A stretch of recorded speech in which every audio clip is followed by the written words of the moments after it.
அனைவருக்கும் வணக்கம். இன்னைக்கு நம்ம பார்க்க இருக்கிற தலைப்பு வந்து பார்த்தீங்கன்னா, யார் ஜோதிடர்? அதாவது ஜோதிடர் வந்து பார்த்தீங்கன்னா, அவரோட ஜாதகம் எப்படி இருக்கும்? அப்படின்ற ஒரு விஷயத்த விளக்கலாம்னு இருக்கேன். ஏன்னா, நம்ம ஃபாலோவர்ஸ்ல நெறைய பேர் வந்து பார்த்தீங்கன்னா, ஜோதிடத்தின் மீது ஆர்வம் உள்ளவர்கள், ஜோதிடம் பார்ப்பவர்கள் கூட இருக்கீங்க. என்னிடம் வந்து பார்த்தீங்கன்னா, நிறைய நண்பர்கள் வந்து கேட்டு தெளிவு பெற்றத வந்து பார்த்தீங்கன்னா, கொஞ்சம் திருப்தியா இருக்குன்னு சொன்னாங்க. அதன் மூலமா வந்து பார்த்தீங்கன்னா, இந்த கிளாஸ்ல நான் சொல்றேன். முதல்ல வந்து பார்த்தீங்கன்னா, ஜோதிடர் என்பவருக்கு அவரோட ஜனன ஜாதகத்துல 2ஆம் பாவகம் வந்து பார்த்தீங்கன்னா, சுப ஆளுமையிலயும் இருக்கணும். பாவத் தொடர்புல எவ்வகையிலயாவது இருக்கணும். என்ன காரணம்னு நான் சொல்லிடுறேன்.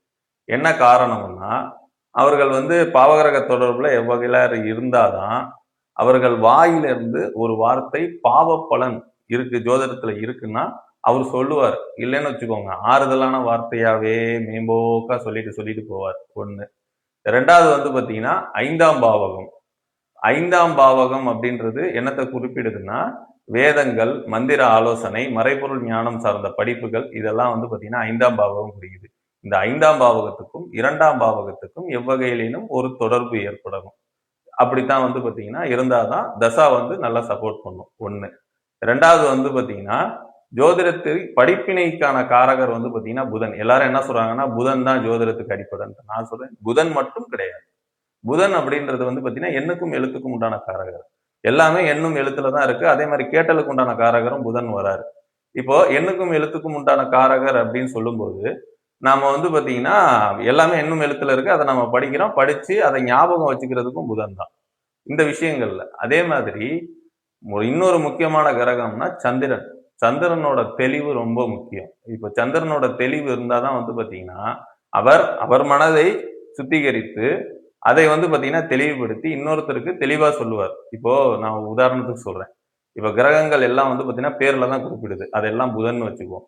அந்த கிரகம் அங்கேயே அப்படியே நின்னுச்சுன்னா அதுக்கு வேலையே இல்ல. அது நகர்றதுனால தான் வந்து பார்த்தீங்கன்னா, நாம இப்போ வந்து கோச்சாரம், ஜனன ஜாதகம் எல்லாம் வச்சிருக்கோம். இந்த நகர்றதுக்கு வந்து பார்த்தீங்கன்னா காரகர் யாருன்னா அவர் தான் சந்திரன். ஸோ சந்திரன் ஒரு நல்ல நிலைமையில சுபகிரக ஆளுமையில இருக்கணும். சரிங்களா? அதே மாரி அவர்களுக்கு தசா சப்போர்ட் பண்ணும். ஒரு நல்ல கிரக தசா ஓடும்போது அவர்கள் வந்து பார்த்தீங்கன்னா, ஒரு நல்ல விதமான பலன்களை எடுத்து சொல்லுவாங்க. அதே மாரி பாவகிரக தசா சப்போர்ட் பண்ணும்போது, சில இப்போ உதாரணத்துக்கு வந்து பார்த்தீங்கன்னா, ஒருத்தருக்கு ராகு தசையில ஜோதிடம் சொல்லிக்கிட்டு இருக்காருன்னா, அவர் எப்படி சொல்லுவார் அப்படின்றத நான் சொல்றேன். அவர் எப்படின்னா, இந்த இப்ப டிவியில வந்துருவாரு. இவர் வந்து முதலமைச்சர் ஆவார்ன்னு சொல்லுவார். ஆக்சுவலி அவர் மட்டும் சொல்லல. தமிழ்நாட்டுல உள்ள பல லட்சம் பேர் சொல்லியிருக்காங்க.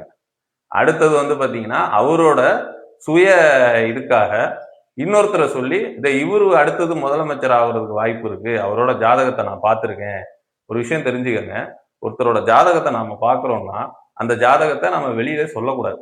பொது வெளியில. நம்ம புகழுக்காக நம்ம சொல்றோம்னா, அங்க ஒரு துரோகம் பண்றோம். துரோகத்துக்கு உண்டான காரகர் வந்து பார்த்தீங்கன்னா, ராகு. சரிங்களா? அத சொல்லும்போது என்ன சொல்லணும்னா, மேம்போக்கா சொல்லணும். மேம்போக்கா மீன்ஸ் அவங்கள வந்து பார்த்தீங்கன்னா, டைரக்ட்டா சொல்லக்கூடாது. இவங்க தான் இவங்களோட ஜாதகத்தை நான் பார்த்துருக்கேன் அப்படின்னா. சும்மா பெருமைக்காக சொல்லலாம். அந்த மாரி நெறைய பேர் வந்து பார்த்தீங்கன்னா, இப்ப ராகு திசையில இருக்கிறதுனால அவங்களுக்கு வந்து பிரபல்யம் நெறைய கிடைக்கும். அவர்கள் மேடையில ஏறி இந்த மாரி ஏதோ ஒண்ணு பேசுவாங்க. ஸோ சில டாக் வந்து பார்த்தீங்கன்னா, அவர்கள் சுயலாபத்துக்கும் பேசுவாங்க. ஏன்னா, அவங்க ஒரு கட்சியில கூட இருப்பாங்க. அந்த கட்சியில இருக்கிறவங்க, அவங்க இவர்கள பிடிக்கல அப்படின்னா, இவருக்கு வந்து பார்த்தீங்கன்னா, இந்த நேரத்துல இந்த மாரி ஆகும், இந்த மாரி போயிரும் அப்படின்ற மாரி சொல்லுவாங்க. ஓகேங்களா? அதுவும் தவறு. 1. அடுத்தது அவர்கள் வந்து பார்த்தீங்கன்னா, குரு திசையில பார்க்குறாங்க அப்படின்னா, அவர்கள் ஒரு படிப்பினையா சொல்லி தருவாங்க ஜோதிடத்தையே. சரிங்களா? அந்த மாரி ஒரு ஒரு கிரக திசையிலயும் வந்து பார்த்தீங்கன்னா, ஒரு ஒரு விதமா ஜோதிடம் நகர்ந்து கொண்டே இருக்கும். நன்றி.